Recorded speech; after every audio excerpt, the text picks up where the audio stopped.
Fala galera do Naturalmente! Pessoal, estamos aqui hoje para corrigir mais uma prova do Enem, né? Hoje a nossa prova é a versão regular da prova do Enem de 2018, beleza? Eu vou seguir com vocês, são 15 questões de biologia, espero aí conseguir tirar as dúvidas, né? E acrescentar com vocês mais informações aí para vocês estarem, claro, cada dia mais preparados aí para a prova, beleza? Então galera, vem comigo, olha só, questão número 1. Bom, pessoal, essa é uma questão pra gente muito clássica, porque ela fala da organização celular e a gente percebe em muitas questões do Enem que entender a função das organelas e o desempenho individual delas é fundamental para algumas questões, como essa vai deixar claro. Olha só. O nível metabólico de uma célula pode ser determinado pela taxa de síntese de RNAs e proteínas, processos dependentes de energia. Essa diferença na taxa da síntese de biomoléculas é refletida na abundância e características morfológicas dos componentes celulares. Em uma empresa de produção de hormônios proteicos, a partir do cultivo de células animais, um pesquisador deseja selecionar uma linhagem com metabolismo de síntese mais elevado dentre as 5 esquematizadas na figura. Pessoal, bom, nós temos aqui uma legenda, né, explicando o que cada desenho representa em termos de organelas. E, pessoal, como sempre, nas questões do Enem, a gente tem que estar muito atento ao texto, às informações que foram dadas, e eu te diria que nesse texto nós temos pontos-chave. Por exemplo, a pergunta basicamente é: o pesquisador deseja selecionar uma linhagem com um metabolismo de síntese mais elevado. Em alguns momentos, galera, ele fala que o nível metabólico de uma célula pode ser determinado pela taxa de síntese de RNAs e proteínas. Ou seja, se eu quero uma taxa metabólica mais elevada, eu, por exemplo, tenho que me preocupar com uma célula que seja capaz de produzir mais proteínas. E para produzir mais proteínas, uma vez que as receitas das proteínas partem do RNA, nós precisamos de uma célula que esteja com a intensa atividade genética de transcrição, de produção de RNAs, tá?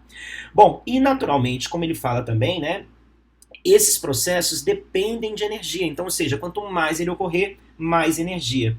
Bom, se você conseguiu pegar a ideia da questão até aqui, eu acredito que as imagens vão deixar bastante claro qual é a linhagem que você tem que escolher. Porque, por exemplo, vamos lá, vamos por partes, né? Energia, nós sabemos que nós precisamos encontrar mitocôndrias. Então, por exemplo, ó, nas linhagens que nós temos, a linhagem 1 tem 2 mitocôndrias, e a linhagem 5 tem 2 mitocôndrias, ou seja, seriam 2 linhagens com baixa produção de energia se comparadas às demais, né? Bom, professor, como é que eu vou identificar uma célula que tem uma alta produção de RNAs? Bom, quando você olha no núcleo da célula, tipo aqui, ó, você olha nessa imagem, você percebe umas áreas mais claras, que são eucromatina, e áreas mais condensadas, ó, mais escurinhas, que representam a heterocromatina. Heterocromatina é uma parte do material genético que está condensada e que naquele instante não está ativo. Já a eucromatina é uma região de DNA ativo, ou seja, quanto maior for a relação de eucromatina em relação à heterocromatina, significa que existe um DNA mais ativo, que existe maior transcrição, né, e atividade genética. Então, vamos pegar aqui uma comparação, olha só. Olha como essa linhagem 3, o DNA está mais condensado, o núcleo está até menor. Então, com certeza, não é uma célula que está naquele instante com atividade genética tão ativa. Diferente, por exemplo, da linhagem 2 e da linhagem 4. E na linhagem 4 você pode até notar que a relação de eucromatina ainda é maior, beleza? Mas vamos lá, vamos buscar uma outra afirmação, proteínas. Galera, quem produz proteínas é o retículo endoplasmático rugoso, ou seja, quanto mais dele tiver numa célula, mais proteína estará sendo produzida. E, galera, invariavelmente, a linhagem 4 vai mostrar mais retículo, mais mitocôndria, um DNA mais aberto, e tudo leva a crer que ela é a nossa melhor opção. E por esse motivo, o nosso gabarito só pode ser a letra D de dado, porque a pergunta é: qual linhagem deve ser escolhida? Bom, se eu quero todas essas características, certamente a linhagem 4. Questão número 2. No ciclo celular, atuam moléculas reguladoras, dentre elas a proteína P53 é ativada em resposta a mutações no DNA, evitando a progressão do ciclo até que os danos sejam reparados ou induzindo a célula à autodestruição. A ausência dessa proteína poderá favorecer Galera, só um detalhe, né? Todo funcionamento celular, ele depende de proteínas, de enzimas que guiam aquele determinado funcionamento, né? Então, por exemplo, vamos imaginar que nós temos enzimas que promovem o ciclo celular e nós temos proteínas, deixa eu só corrigir aqui, ciclo celular, e nós temos proteínas que elas inibem o ciclo celular. E basicamente é um equilíbrio entre esses dois conjuntos de proteínas que fazem com que a célula se divida na hora certa, na velocidade certa e mantenha o nosso equilíbrio, né? Até porque nós sabemos, gente, que quando uma célula perde o controle e ela começa a se dividir demais, isso pode levar à formação de um tumor e, consequentemente, até um câncer, né? Então, ou seja, pra gente é uma coisa muito ruim, então nós queremos manter esse equilíbrio, né? Bom, as enzimas que, em geral, bloqueiam, né, a divisão celular, o ciclo celular, elas são chamadas de proteínas supressoras de tumor. E entre essas, nós temos uma muito importante, que é a P53, que ele cita. Então a P53 ela tem a habilidade de bloquear o ciclo celular até que uma verificação seja realizada em resposta, por exemplo, a uma mutação. E assim evitar que uma mutação passe para frente, que uma célula problemática vá para frente, né? Mas a questão que ele fala é a ausência dessa proteína. Pessoal, pensa comigo. Se essa proteína bloqueia o ciclo celular assim que um erro é encontrado, não ter essa proteína vai fazer com que o ciclo celular siga normalmente, mais rápido do que deveria e muitas vezes carregando problemas que não deveriam passar para frente. Concorda? Então vamos ver as opções que nós temos. Ó, a letra A. Redução da síntese de DNA acelerando o ciclo celular. Pessoal, não vai acelerar o ciclo celular, pelo contrário. E a redução da síntese de DNA não é um motivador de acelerar o ciclo celular, tá? Pelo contrário também. Letra B.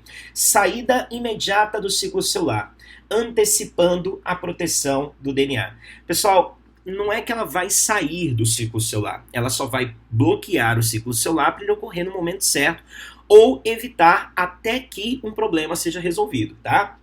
Letra C. Ativação de outras proteínas reguladoras induzindo a apoptose.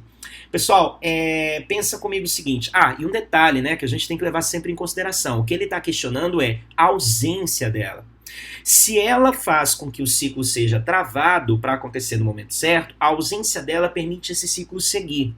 A letra C fala ativação de outras proteínas reguladoras induzindo a apoptose. Não, pelo contrário. Se ela não está lá, como é que ela vai ativar outras proteínas para exercer esse papel, né? Pelo contrário, ela deixa a célula seguir e a célula segue sem que uma apoptose aconteça, sem que essa célula seja eliminada e esse problema segue, né? A letra D diz manutenção da estabilidade genética, favorecendo a longevidade. Pessoal, longe disso. A estabilidade genética, inclusive, tende a ser perdida porque erros genéticos tendem a passar para frente com mais facilidade, né? E a letra E diz proliferação celular exagerada, resultando na formação de um tumor. Pessoal, é exatamente isso, né? A célula vai perder o controle, vai começar a se multiplicar mais do que deveria, porque não está sendo regulada, e com isso erros tendem a passar com maior frequência, né? E assim pode resultar na formação de um tumor. Por esse motivo, o gabarito correto é a letra E. Questão número 3. Bom, galera, essa questão a gente percebe que ela tem um longo texto, mas ela é uma questão que o texto é muito importante para aquilo que se espera de você na interpretação dos itens, tá? Então vamos lá, eu vou tentar guiar vocês para esses pontos. Olha só. O alemão Fritz Haber recebeu o Prêmio Nobel de Química em 1918 pelo desenvolvimento de um processo viável para a síntese da amônia NH3. Em seu discurso de premiação, Haber justificou a importância do feito dizendo que, desde a metade do século passado, tornou-se conhecido que um suprimento de nitrogênio é uma necessidade básica para o aumento das safras de alimentos. Entretanto, também se sabia que as plantas não podem absorver nitrogênio em sua forma simples, que é o principal constituinte da atmosfera. Elas precisam que o nitrogênio seja combinado para poderem assimilá-lo. Pessoal, uma primeira observação, né? Ele colocou que o nitrogênio é um fator bastante limitante no desenvolvimento das plantas e elas dependem bastante do nitrogênio no solo, mas não o nitrogênio atmosférico, o N2. Ela precisa desse nitrogênio ligado, e o que ele quis dizer com isso? Combinado a partir com outros elementos, né, formando moléculas que possam estar disponíveis no solo, como amônia, nitrito, nitrato. E as plantas em si dependem dessa transformação que só é realizada por bactérias, certo? Então vamos lá, esse é o problema. Continuando. Economias agrícolas basicamente mantêm o balanço de nitrogênio ligado. No entanto, com o advento da era industrial, os produtos do solo são levados de onde cresce a colheita para lugares distantes, onde são consumidos, fazendo com que o nitrogênio ligado não retorne à terra da qual foi retirada. Temos aqui um ponto bastante importante, ó. Os produtos do solo são levados de onde cresce a colheita para lugares distantes onde são consumidos, fazendo com que o nitrogênio ligado não retorne à terra da qual foi retirado. Galera, esse é o grande problema, porque olha só, se uma planta absorve o nitrogênio aqui, e aqui ela desenvolve, e aqui ela morre e é decomposta, esse nitrogênio volta para o solo aqui mesmo, e assim se mantém o equilíbrio. Elas absorvem, mas ele é devolvido a partir da decomposição, né? A partir do ciclo do nitrogênio. Porém, se você pega essa planta e ela cresce aqui, e esse produto, né, esse produto vegetal é levado para locais distantes, para uma cidade, então quando as pessoas consumirem lá esse nitrogênio vai ser devolvido, e não aqui. Ou seja, esse nitrogênio foi removido daqui e foi levado para outro lugar. E aos poucos o solo vai empobrecendo, o solo vai ficando sem nitrogênio, e isso vai dificultando as plantas de se manterem ali com o tempo, né? Então é isso que ele está levantando. Esse é o grande ponto, e tem sido o problema, vamos dizer assim, com o desenvolvimento da sociedade, né, com a formação das cidades, e o processo industrial vem causando isso aí nos últimos anos, colocaria nos últimos 2 séculos pelo menos, né? Isso tem gerado a necessidade econômica mundial de abastecer o solo com nitrogênio ligado. A demanda por nitrogênio, tal como a do carvão, indica quão diferente nosso modo de vida se tornou com relação ao das pessoas que, com seus próprios corpos, fertilizam o solo que cultivam. Desde a metade do último século, nós vínhamos aproveitando os suprimentos de nitrogênio do salitre, que a natureza não tinha depositado nos desertos, montanhosos do Chile. Comparando o rápido crescimento da demanda com a extensão calculada desses depósitos, ficou claro que em meados do século atual, uma emergência seríssima seria inevitável, a menos que a química encontrasse uma saída, né? Ou seja, temos que resolver esse problema. E basicamente foi nisso que o trabalho dele se concentrou. Vamos ver a pergunta, ó. De acordo com os argumentos de Haber, qual fenômeno teria provocado desequilíbrio no balanço do nitrogênio ligado? Pessoal, é extremamente importante nas questões do Enem que você se atente à pergunta. Ó. De acordo com os argumentos de Haber, qual fenômeno teria provocado o desequilíbrio? Bom, se a pergunta é essa, qual foi o fenômeno que ele descreveu que provocou o desequilíbrio? Vou chamar a atenção de novo aqui, hein? Foi exatamente o que nós sublinhamos, tá? Vamos ver se nós encontramos uma resposta que vai de acordo, ó. A letra A fala que é o esgotamento das reservas de salitre no Chile. Não, isso aí na verdade não foi o problema, foi gerado por isso, né? Isso aí na verdade nos obrigou a usar essas reservas e elas são finitas, é isso que ele coloca. Mas o problema inicial não foi esse, isso aí foi a primeira solução que nós tivemos. B. O aumento da exploração do carvão vegetal e carvão mineral, em momento nenhum, galera, houve uma associação do nitrogênio com carvão mineral e carvão vegetal. C. A redução da fertilidade do solo nas economias agrícolas, na verdade isso não foi a causa, isso foi a consequência. A falta de nitrogênio acabou causando, né, uma baixa fertilidade do solo. Letra D. A intensificação no fluxo de pessoas do campo para as cidades. Galera, a intensificação do fluxo de pessoas do campo para as cidades. Esse é o gabarito de acordo com a ideia. Olha lá o que nós sublinhamos lá em cima, ó. Os produtos do solo são levados de onde cresce a colheita para lugares distantes, onde são consumidos, fazendo com que o nitrogênio ligado não retorne à terra da qual foi retirado. Por quê? Porque as pessoas que migraram do campo para a cidade acabaram gerando uma demanda por esse transporte dos produtos até as cidades, como esse item fala. Mas vamos eliminar a letra E também, ó. A necessidade das plantas de absorver sais de nitrogênio disponíveis no solo. Não, isso aí sempre foi uma necessidade, mas o equilíbrio ecológico permite com que isso aconteça, né, de forma coerente. O problema, na verdade, não é esse. O problema é o deslocamento do nitrogênio e isso leva a um desequilíbrio do solo. Então, o gabarito é a letra D. Questão 4. Companhias que fabricam jeans usam cloro para o clareamento seguido de lavagem. Algumas estão substituindo o cloro por substâncias ambientalmente mais seguras, como peróxidos, que podem ser degradados por enzimas chamadas de peroxidases. Pensando nisso, pesquisadores inseriram genes codificadores de peroxidases em leveduras cultivadas nas condições de clareamento e lavagem dos jeans. E selecionaram as sobreviventes para a produção dessas enzimas, né? Vamos já para a pergunta, ó. Nesse caso, o uso dessas leveduras modificadas objetiva. Pessoal, só para expor a situação, né? Bom, ele falava que o cloro era usado para o clareamento do jeans, né? E esse clareamento ele é necessário para a indústria, né? Então eles não vão abrir mão disso, então isso tem que ocorrer. Só que o cloro apresenta uma toxicidade porque a partir do momento em que você lava, né, esse jeans e esse cloro é jogado em afluentes, isso pode intoxicar o meio aquático, isso pode levar a uma série de problemas ecológicos. Qual solução eles encontraram?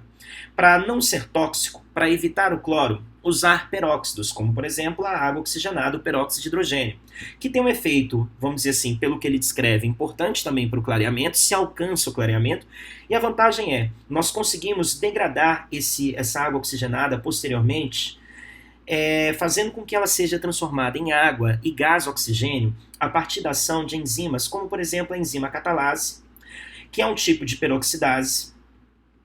E desde que você tenha essa enzima sendo produzida, né, como ele fala, através de uma levedura transgênica, né, você conseguiria resolver esse problema e eliminar essa coisa antes dela ser lançada num afluente, num corpo d'água, podendo causar assim, evitando causar assim, né, problemas maiores ambientais. Então, ou seja, seria uma solução, né, para o problema que existia antes. Então vamos lá, nesse caso, o uso dessas leveduras modificadas objetiva. Galera, bora lá. Alternativa, letra A, é reduzir a quantidade de resíduos tóxicos nos efluentes da lavagem. Pessoal, correto, esse já é o gabarito, exatamente, é reduzir os compostos tóxicos que chegam, né, aos efluentes e que são eliminados nos corpos d'água, como por exemplo o cloro.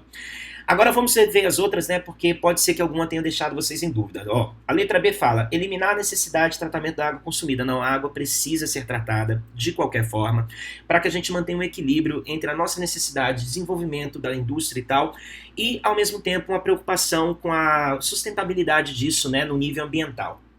C. Elevar a capacidade de clareamento do jeans? Não, em momento nenhum a questão foi elevar a capacidade de clareamento. A questão é manter o clareamento, como ele costumava ocorrer, só que usando um composto que a gente tenha mais controle sobre a degradação dele. Letra D. Aumentar a resistência do jeans a peróxidos. Não tem nada a ver sobre o jeans se tornar resistente a peróxidos. Pelo contrário, é para o peróxido agir no jeans, clareando o jeans. E a letra E, associar ação bactericida ao clareamento. Pessoal, não é a questão bactericida, até porque quando se fala em leveduras, galera, leveduras são fungos, tá? Então, ou seja, isso é um detalhe importante, tá, galera? Porque costuma cair bastante, não só no Enem, mas em diversas provas, essa tentativa de fazer vocês confundirem o que uma levedura é, e geralmente associando levedura a bactérias, tá? Bactérias não, leveduras são fungos, tá? Então é uma ação bactericida, né? Tipo assim, uma coisa que mata bactérias. Não, momento nenhum o ponto é esse. É simplesmente manter o clareamento e usando uma coisa que a gente tenha mais controle. Por isso, gabarito, letra A. Questão 5. A utilização de extratos de origem natural tem recebido a atenção de pesquisadores em todo o mundo, principalmente nos países em desenvolvimento que são altamente acometidos por doenças infecciosas e parasitárias. Um bom exemplo dessa utilização são os produtos de origem botânica que combatem insetos. Pessoal, olha que interessante, né? Um produto de origem botânica que combate insetos, né? O uso desses produtos pode auxiliar no controle da... Pessoal, olha que questão interessante, né? Ele basicamente está te falando de uma doença que está associada ao inseto e que pode ser controlada por um produto de origem botânica. A questão é, das doenças que vão ser citadas, você consegue apontar para mim qual delas está associada ao inseto para que ela seja transmitida? Vamos lá. A AIDS não. A AIDS é uma transmissão direta do vírus HIV no contato sexual ou contato de sangue entre duas pessoas. Hanseníase também não, uma doença bacteriana transmitida pelo ar, por gotículas de saliva, e é uma contaminação direta que não envolve a participação de insetos.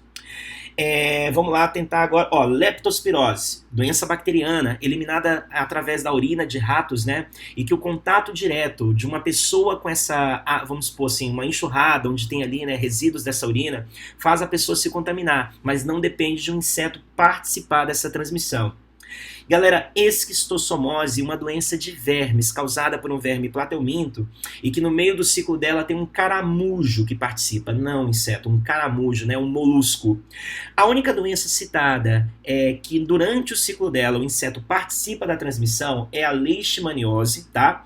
Onde nós temos um mosquito aí chamado Phlebotom, que através da picada transmite, né, a leishmaniose para as pessoas, né? Então seria a única doença que de fato teria alguma relação com essa via de controle. Questão número 6. Corredores ecológicos visam mitigar os efeitos da fragmentação dos ecossistemas, promovendo a ligação entre diferentes áreas, com o objetivo de proporcionar o deslocamento de animais, a dispersão de sementes e o aumento da cobertura vegetal. São instituídos com base em informações como estudos sobre o deslocamento de espécies, sua área de vida, área necessária para o suprimento de suas necessidades vitais e reprodutivas e a distribuição de suas populações. Nessa estratégia, a recuperação da biodiversidade é efetiva porque, pessoal, olha só, grande ponto aqui é o seguinte. Primeiramente, você vai imaginar um ambiente onde ele era muito grande e a vida podia, vamos supor, os animais podiam migrar de uma área para outra, se misturar, reproduzir de forma aleatória, né? E assim contribuir para uma transmissão das características genéticas com maior facilidade, aumentando a diversidade dentre eles.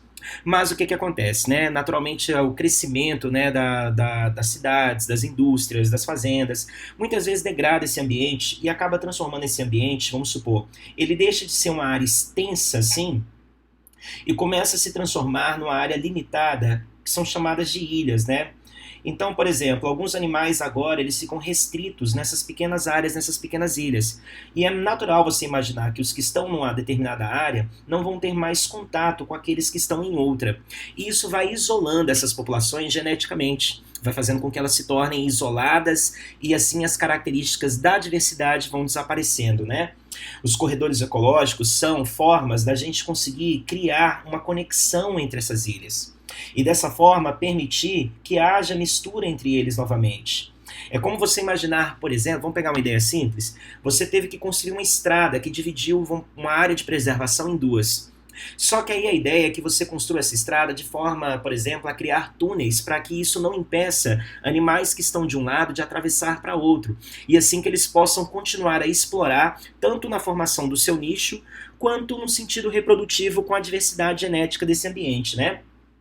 Então, quando ele fala nessa estratégia, né, da criação dos corredores ecológicos, a recuperação da biodiversidade ela é efetiva por quê? Bom, de acordo com a letra A, porque ela propicia o fluxo gênico. Galera, já vou te entregar, hein? Esse é o nosso gabarito, porque faz com que esses genes sejam passados, né, entre eles e para as próximas gerações, aumentando a diversidade dentro das populações. A letra B diz intensifica o manejo das espécies. Galera, a questão não é gerar manejo, de organizar, de um pesquisador ir lá, coloca uma, tira a outra, não. É permitir que naturalmente a reprodução prospere entre eles e assim o fluxo gênico se mantenha constante, né? Amplia o processo de ocupação humana, não pelo contrário. A ideia é justamente tentar achar uma solução para minimizar os danos que a ocupação humana causou.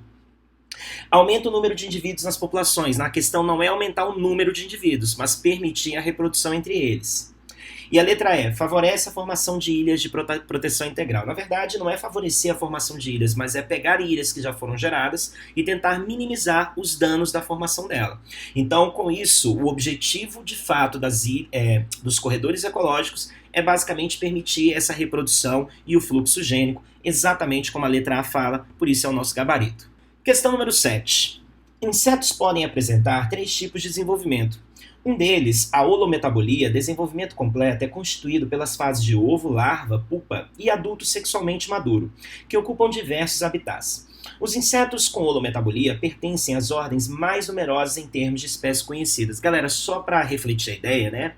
Alguns insetos têm desenvolvimento chamado de ametábolo, ou seja, eles não passam por metamorfose, não passam por transformação. E assim, eles nascem já com a forma do adulto, eles apenas crescem. Já outros são hemimetábolos. M sugere uma coisa parcial, então ele não sofre uma transformação completa, mas uma transformação parcial, que geralmente prepara esse inseto para uma vida adulta, né, para uma reprodução, como por exemplo a formação de asas ao longo da vida.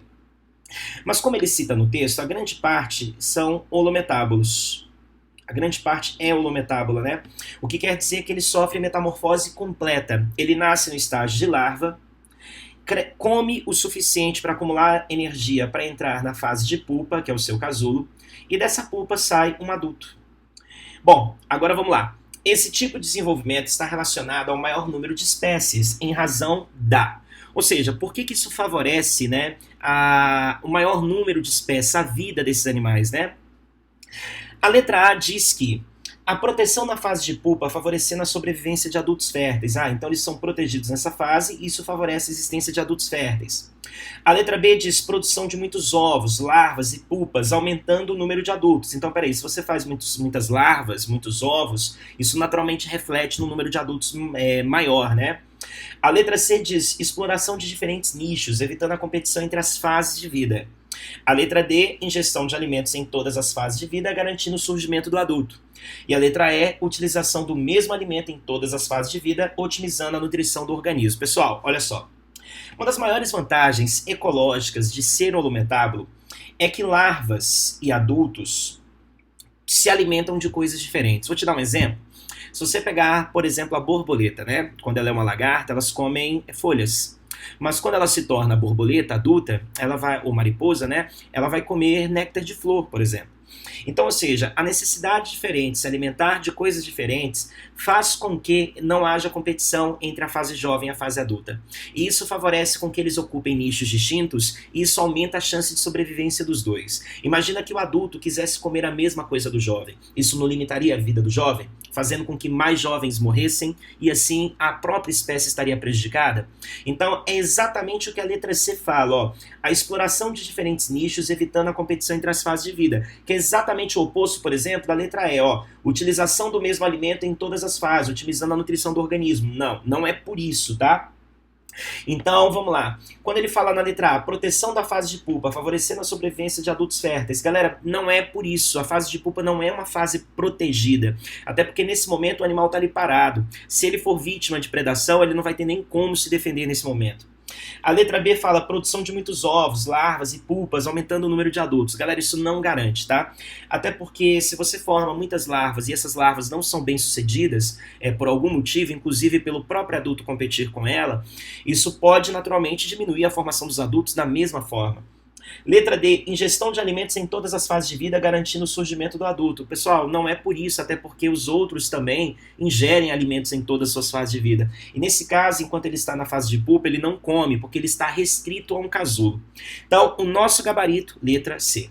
O processo de formação de novas espécies é lento e repleto de nuances e estágios intermediários, havendo uma diminuição da viabilidade entre cruzamentos. Assim, plantas originalmente de uma mesma espécie não se cruzam mais entre si, podem ser considerados como espécies se diferenciando.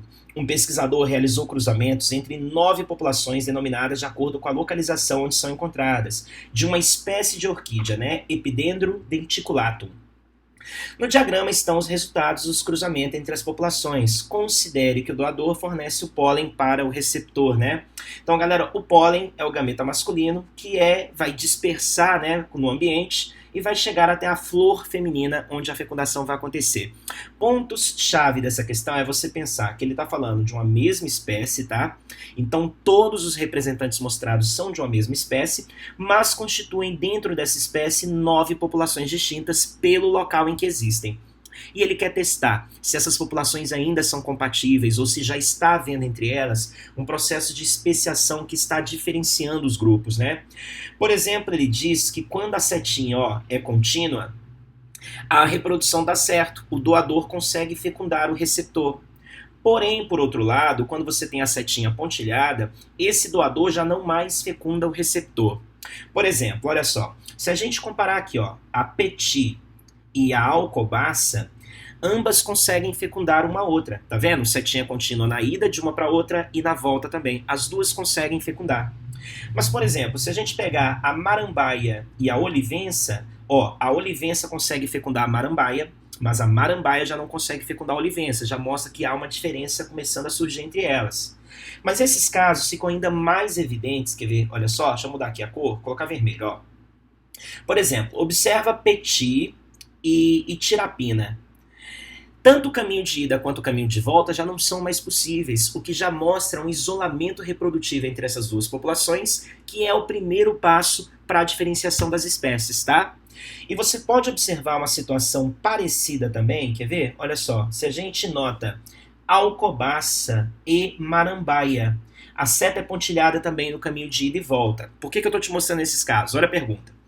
Em populações de quais localidades se observa um processo de especiação evidente?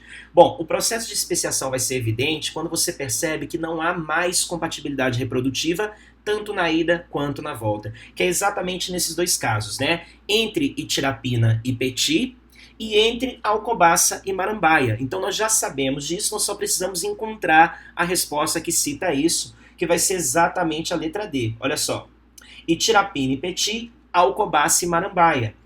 Pegaram a ideia, gente? Esse é o gabarito da nossa questão. Questão número 9. Um estudante relatou que o mapeamento do DNA da cevada foi quase todo concluído e seu código genético desvendado. Chamou atenção para o número de genes que compõem esse código genético e que a semente da cevada, apesar de pequena, possui um genoma mais complexo que o humano, sendo boa parte desse código constituída de sequências repetidas. Nesse contexto, o conceito de código genético está abordado de forma equivocada. Cientificamente, esse conceito é definido como... Pessoal, o conceito de código genético é uma coisa bastante citada nas questões e é muito importante que vocês tenham clareza disso, tá? Código genético não é a informação genética, não é o que você carrega no seu DNA, não são seus genes. Código genético é uma tabela de correspondência. Por exemplo, quando nós vamos ler nossas informações genéticas, nós decodificamos a cada 3 letras, a cada 3 bases, como se isso fosse um código. Por exemplo, as bases A ao G representam um código para o aminoácido metionina. E isso é o código genético, é o que esse código significa. Galera, se a gente pode criar códigos de 4 letras, aliás, de 3 letras, né, sendo que existem 4 bases para cada posição, o total de códigos possíveis é de 64. E esses códigos dão origem a informações para que 20 aminoácidos sejam utilizados, ou seja, tem mais códigos do que aminoácidos. Por isso que muitos códigos se repetem, a gente até fala com isso que esse código é degenerado por esse motivo. Existir mais de um código para o mesmo aminoácido é o que faz o código ser conhecido como degenerado.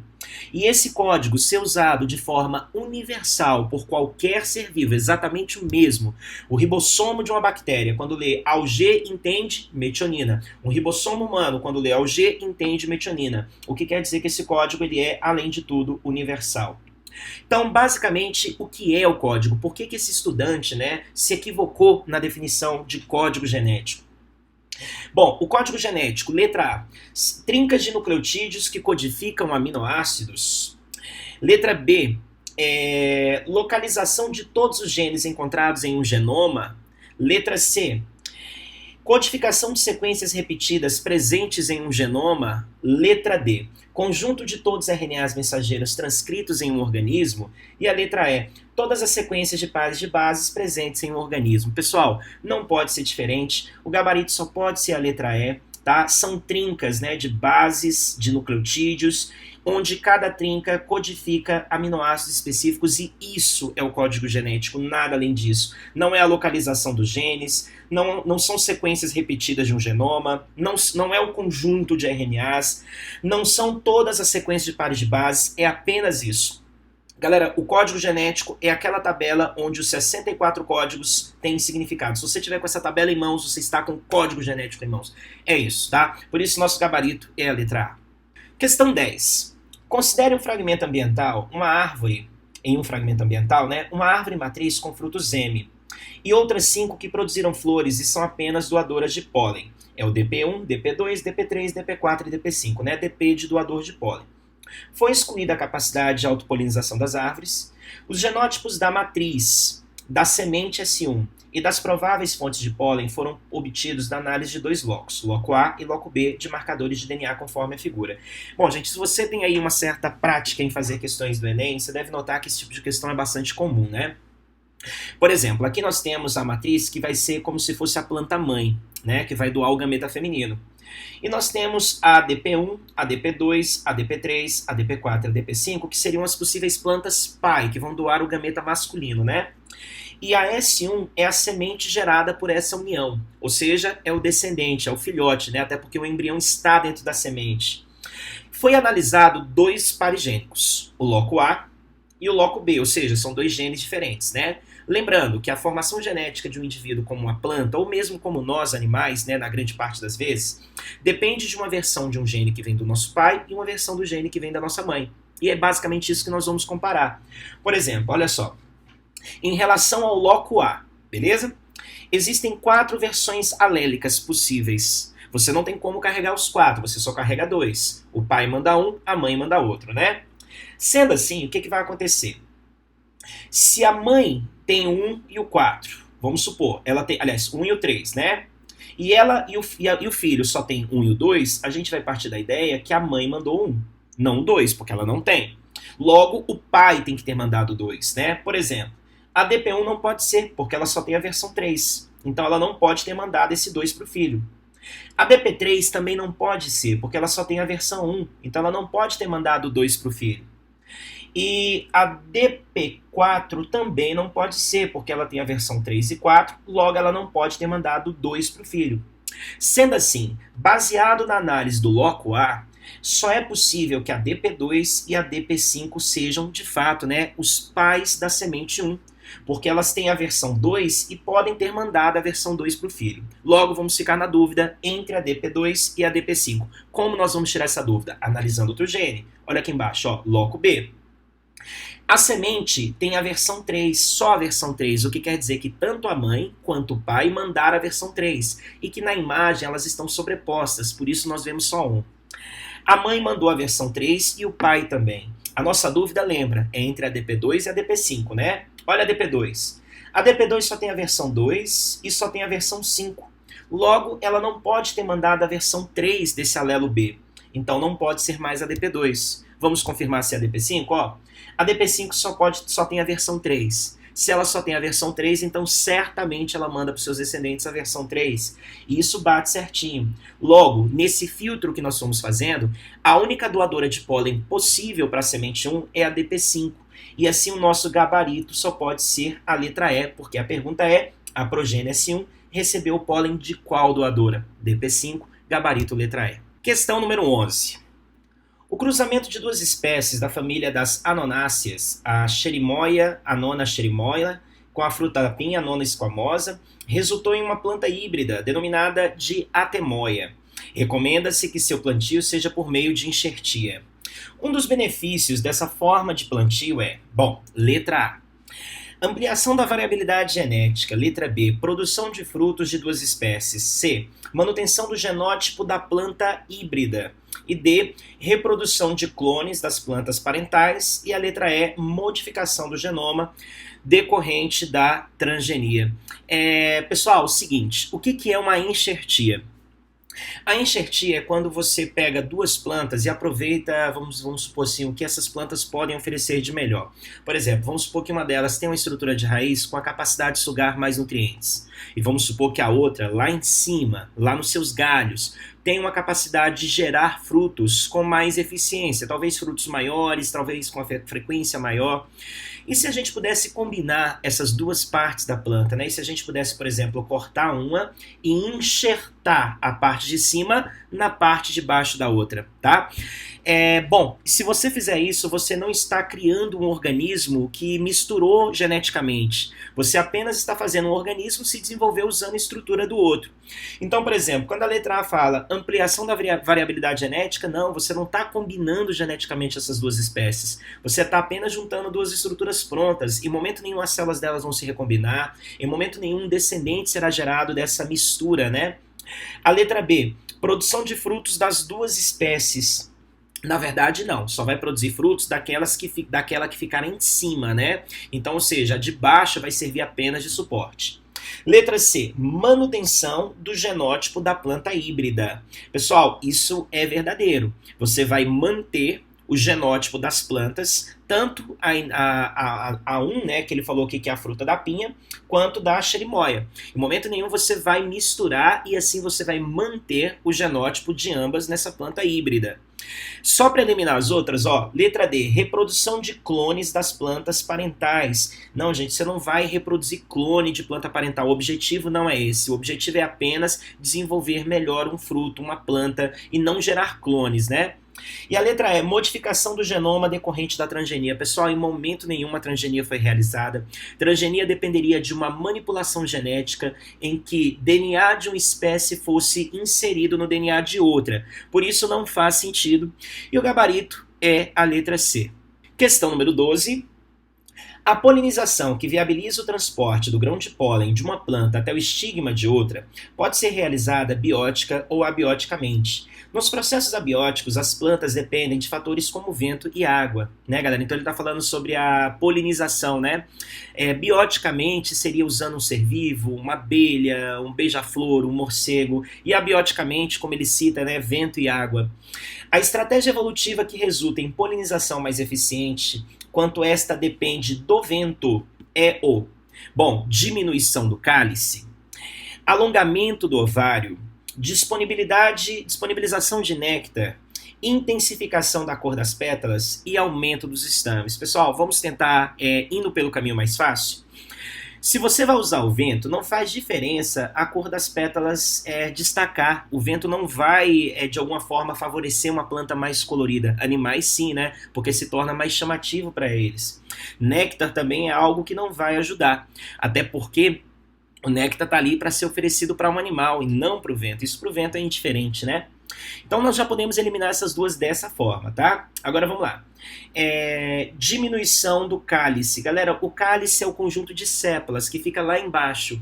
Diminuir ou aumentar o cálice não tem uma relação direta em tornar o processo do vento mais ou menos eficiente. Afinal de contas, o cálice está ali apenas para dar suporte para a flor. Alongamento do ovário, mas espera aí, o ovário mais alongado, pessoal, lembrando que o ovário é a parte de baixo da estrutura feminina, tá? Aqui, ó, tô desenhando a estrutura feminina para vocês. Essa parte dilatada, esse vazio aí embaixo é o ovário. Quando fecundado, é o ovário que se desenvolve em fruto.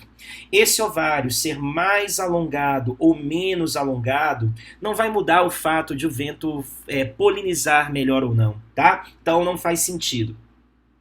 Agora vamos lá, aumento do número de estames. Isso faz sentido, pessoal, porque os estames são as estruturas que ficam aqui lateralmente com os grãos de pólen no ápice, né, dentro das anteras.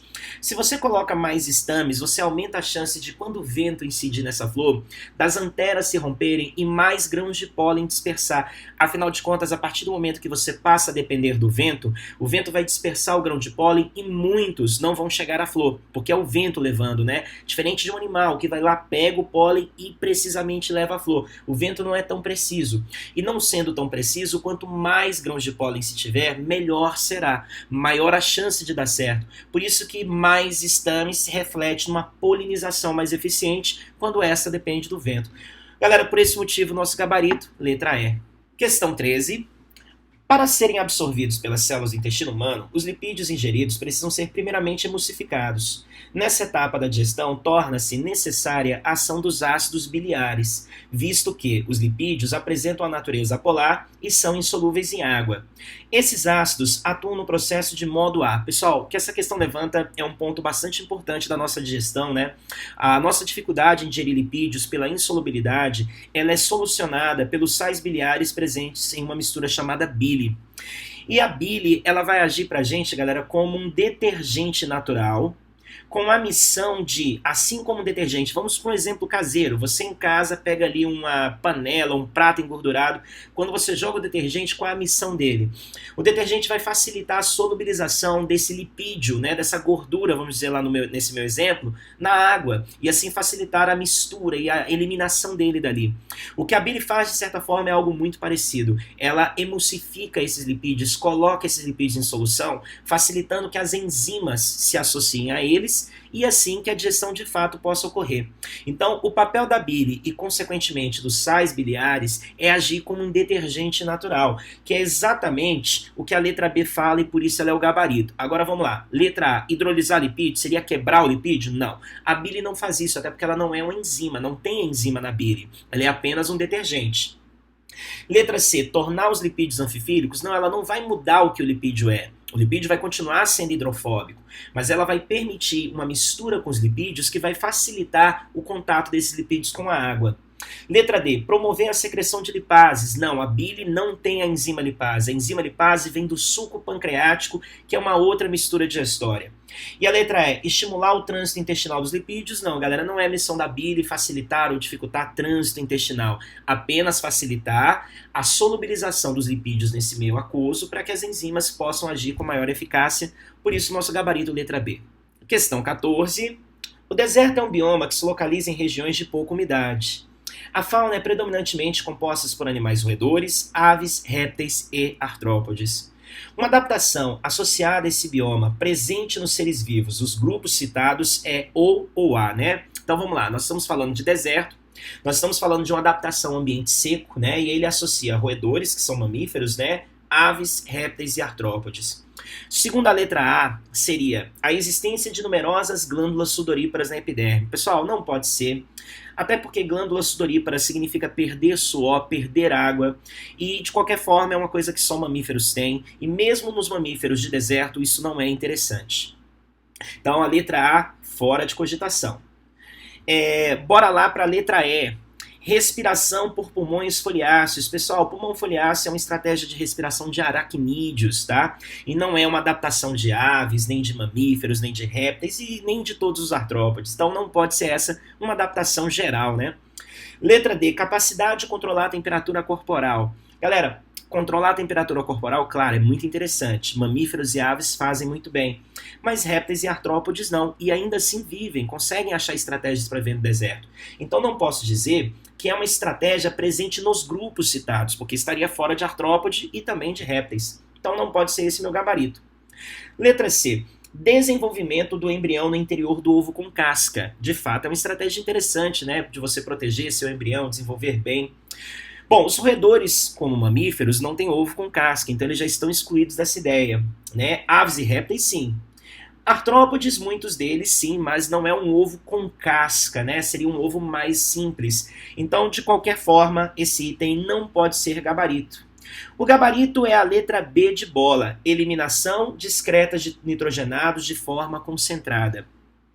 Ou seja, eliminar seu excreta nitrogenado sem perder muita água, tentando assim manter o máximo de água possível no corpo e evitar a desidratação, uma vez que você vive no ambiente seco. Então esse seria o melhor caminho como uma adaptação a viver no ambiente seco como um deserto, e é o único que responde à nossa pergunta dentre as 5 opções citadas. Gabarito, letra B de bola. Chegamos à nossa última questão, a questão de número 15, tá? Que diz o seguinte: anabolismo e catabolismo são processos celulares antagônicos que são controlados principalmente pela ação hormonal.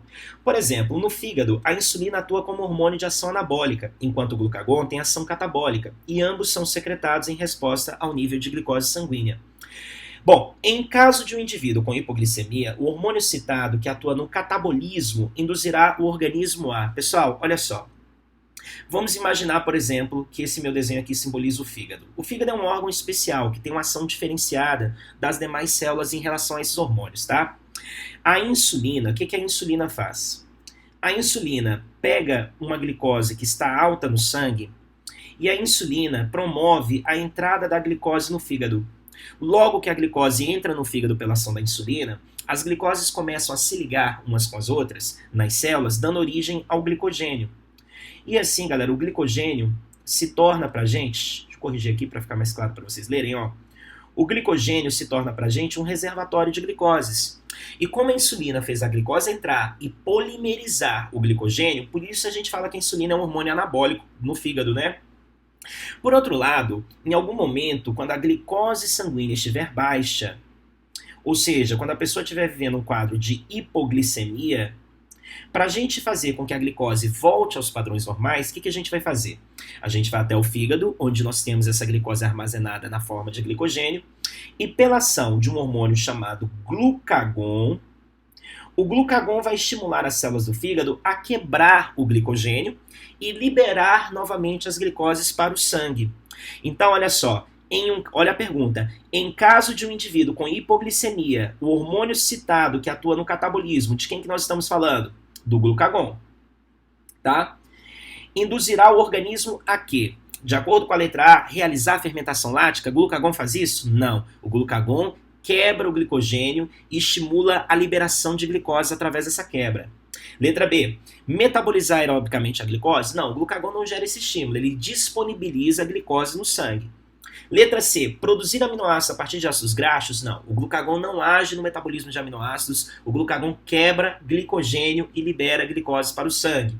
E a letra D, transformar ácidos graxos em glicogênio? Não, glicogênio é gerado a partir de glicoses, não de ácidos graxos. Letra E, estimular a utilização do glicogênio? Agora sim. Você usa o glicogênio, você quebra o glicogênio para disponibilizar glicoses no sangue. E é isso, galera. Espero que tenham aproveitado e que tenha sido útil para vocês. Grande abraço a todos.